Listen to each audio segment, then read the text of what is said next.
अस्सलाम वालेकुम friends, welcome back to top smarties drama serial Mayri. गोदाम में आग लगने की वजह से जहीर साहब की दोबारा से तबीयत खराब हो गई और उन्हें हॉस्पिटल पहुंचाया गया। जब एनी और फाहिर को पता चला, एनी बहुत परेशान हो जाती है, ताया अब्बू के पास जाना चाहती है। लेकिन फाहिर एनी से कहने लगा, उनका रोज़ का मामूल है, रोज़ के रोज़ ही उन्हें हॉस्पिटल जाना है, हम घर चलते हैं। लेकिन एनी की जिद के बावजूद उसको वहां पर जाना ही पड़ा। जाकर क्या देखा कि बाप की तबीयत वाकई बहुत सीरियस थी। फाहिर भी एकदम से डर सा जाता है, क्योंकि बाप की वजह से उसके कंधों पर कोई बोझ नहीं, बाप ने सब कुछ संभाल रखा है। आखिरकार जहीर साहिब डिस्चार्ज होकर घर वापस आ गए और आकर बहुत ही ज्यादा डर चुके हैं कि किसी भी टाइम मौत का फरिश्ता उन्हें आ घेरेगा और वो चले जाएंगे। इसलिए वो फाहिर को आज बैठकर समझाने लगे, बेटा मेरे जाने के बाद इस घर को संभाल कर रखना, बहुत बड़ी जिम्मेदारी देकर जा रहा हूँ तुम्हें। फाहिर भी बाप की हालत देखकर डर जाता है और उनके हाथ पर हाथ रखते हुए उन्हें तसल्ली देता है। आंखें नम हैं, दिल घबरा रहा है, लेकिन फिर भी बाप को तसल्ली दे ही दी।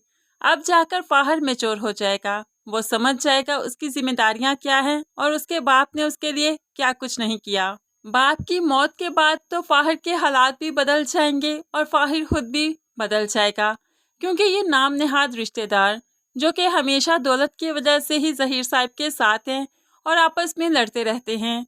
फराज साहिब भी बिजनेस में क्या आए कि हबीब को गवारा नहीं, और फराज साहिब भी तो हबीब की हर बात पर एतराज करते हैं।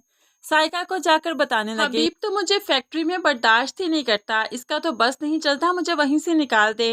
ये कहता है कि मैं वहां पर मदाखलत करता हूँ। तो हबीब भी बोल उठा, हाँ जी करते हैं आप मदाखलत, आपको ऐसा लगता है जैसे सारी समझबूझ आपको ही है, हमने तो ऐसे ही वक्त गुजारा यहाँ पर।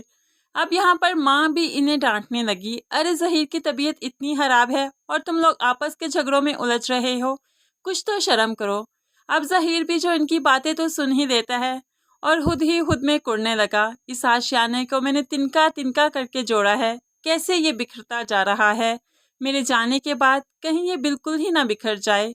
इसी परेशानी में अब वो घुलता ही जा रहा है। दूसरी तरफ पुलिस वाला रहीला को काफी टफ टाइम देता है, जिसकी वजह से रहीला को एहसास हो रहा है कि अकेली औरत का रहना भी कितना मुश्किल है। आज तो पुलिस वाला रहीला के घर तक आ गया, जिसकी वजह से रहीला को अपनी इज्जत गैर महफूज लगी।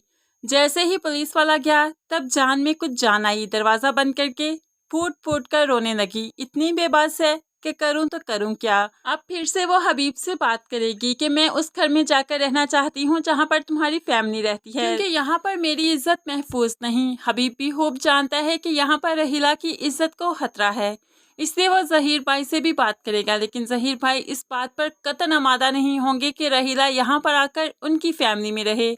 उनका कहना यही है कि तुम्हारी बीवी सिर्फ आयशा है, मैं रहीला को तुम्हारी बीवी नहीं मानता। फ्रेंड्स, आपको आने वाली इस एपिसोड का छोटा सा रिव्यू कैसा लगा और क्या आप समझते हैं कि अब जाकर फाहिर अपनी जिम्मेदारियों को समझना शुरू करेगा, अब जाकर वो कुछ मैच्योर हो जाएगा?